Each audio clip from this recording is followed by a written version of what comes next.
வணக்கம். செய்திகள் வாயிலாக மீண்டும் சந்திக்கின்றோம்.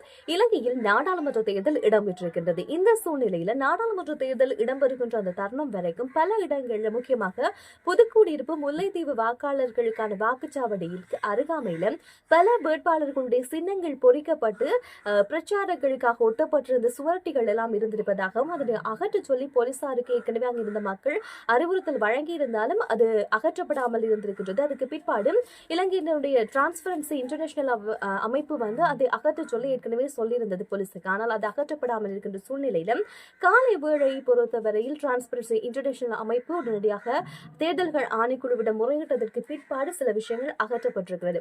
இந்த முறை தேர்தலுக்காக அமைதி காக்கும் கால எல்லை என்பது கொடுக்கப்பட்டிருந்தாலும் கூட சில இடங்கள்ல நுணுக்கமான வித்தியாச முறைகள்ல பிரச்சார பணிகள் இடம்பெற்றதை அவதானிக்க முடிந்தது. சில இடங்கள்ல வீதிகள்ல சின்ன சின்ன துண்டு பிரசுரங்கள்ங்கிறது ஆங்காங்கே மக்கள் கூடக்கூடிய பிரதேசங்களில் கொண்டு பரப்பிவிடக்கூடிய செயற்பாடுகள், ஆங்காங்கே போட்டுவிட்டு செல்லக்கூடிய செயற்பாடுகள் என்று எக்கச்சக்கமான விஷயங்கள் இடம்பெற்றது. இன்னொரு பக்கமாக சமூக வலைதளங்களில் போடப்பட்டிருந்த தேர்தல் காலத்துல பிரச்சார நடவடிக்கைகள் ஈடுபடுகின்ற அந்த காலத்தில் போடப்பட்டிருந்த பல பதிவுகள் என்பது அப்படியே விடப்பட்டிருந்தது என்று பல்வேறு விஷயங்களை அவதானிக்க முடிந்தது. இந்த நாடாளுமன்ற தேர்தலை பொறுத்தவரையில் சென்ற மாதத்தை பொறுத்தவரையில் அரகம்பு பிரதேசத்துக்கு சுற்றுலா பயணிகள் செல்வதற்கான சில ஆலோசனைகள் என்பது வழங்கப்பட்டிருந்தது. முக்கியமாக அந்த இடத்துல பாதுகாப்பு அச்சுறுத்தல் இருப்பதாக அமெரிக்காவுடைய உளவுத்துறை சொல்லி மக்களுக்கு, சுற்றுலா பயணிகளுக்கு அறிவுறுத்தல் வழங்கியதற்கு பிறகு கடந்த 23ஆம் தேதி அந்த பிரதேசத்துக்கு செல்வதற்கு சுற்றுலா பயணிகளுக்கு சில இடங்களுக்கு தடை விதிக்கப்பட்டிருந்தது.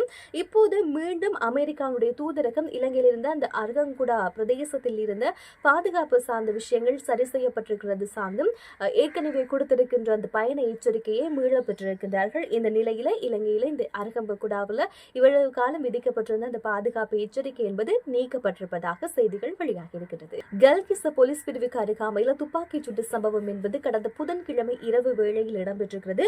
இந்த துப்பாக்கி சூட்டில் காயமடைந்த நபரை சிகிச்சைக்காக கலபோவில வைத்தியசாலையில் சேர்க்கப்பட்டிருந்தார். இந்த நிலையில் சிகிச்சை பலனின்றி அவர் உயிரிழந்திருக்கின்ற செய்தி அறிய முடிந்திருக்கின்றது. இது புதன்கிழமை நள்ளிரவு ஏற்பட்டிருக்கிறது. 119க்கு கிடைத்த அவசர அழைப்பிற்கு அமைவாக அங்கு சென்றிருக்கின்ற போலீசார் ஏனைய நடவடிக்கைகளை மேற்கொண்டிருக்கின்றார்கள். அதே நேரம் உயிரிழந்தவர் 30 வயதைச் சேர்ந்த படோவிட்ட பிரதேசத்தைச் சேர்ந்தவர் என்பது அறிய முடிந்திருக்கின்றது. இதுவரைக்கும் துப்பாக்கிச் சூட்டு சம்பவம் நடத்தியிருந்த அந்த குற்றவாளி சார்ந்தோ சந்தேக நபர் சார்ந்தோ இந்த விதமான சரியான தகவல்கள் போலீசாருக்கு கிடைக்கவில்லை. குறிப்பாக T56 ரக துப்பாக்கியை பயன்படுத்தி இந்த துப்பாக்கிச் சூட்டு சம்பவம் இடம்பெற்றிருக்கலாம் என்று போலீசார் தகவல் சொல்லியிருக்கிறார்கள்.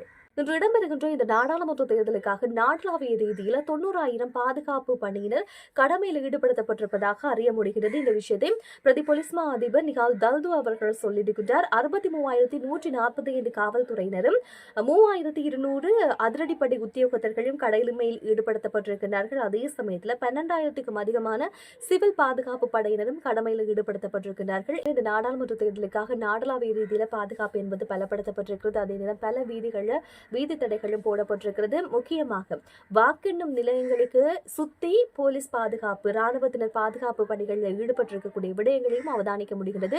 தேவையில்லாத கூட்டம் கூட வேண்டாம், தேவையில்லாத கூட்டங்களை தவிர்க்க சொல்லி ஏற்கனவே தேர்தல்கள் ஆணைக்குழுவும் மக்களுக்கு அறிவித்திருக்கின்றார்கள் என்பதையும் ஞாபகப்படுத்துகின்றோம். இந்த விஷயம் சார்ந்த மேலதிக கருத்துக்கள் உங்களுக்கு இருக்குமாக இருந்தால் மறக்காம கமெண்ட்ல சொல்லுங்க. நாளை நான் மற்றும் ஒரு காணொலியில் சந்திக்கலாம். நன்றி, வணக்கம்.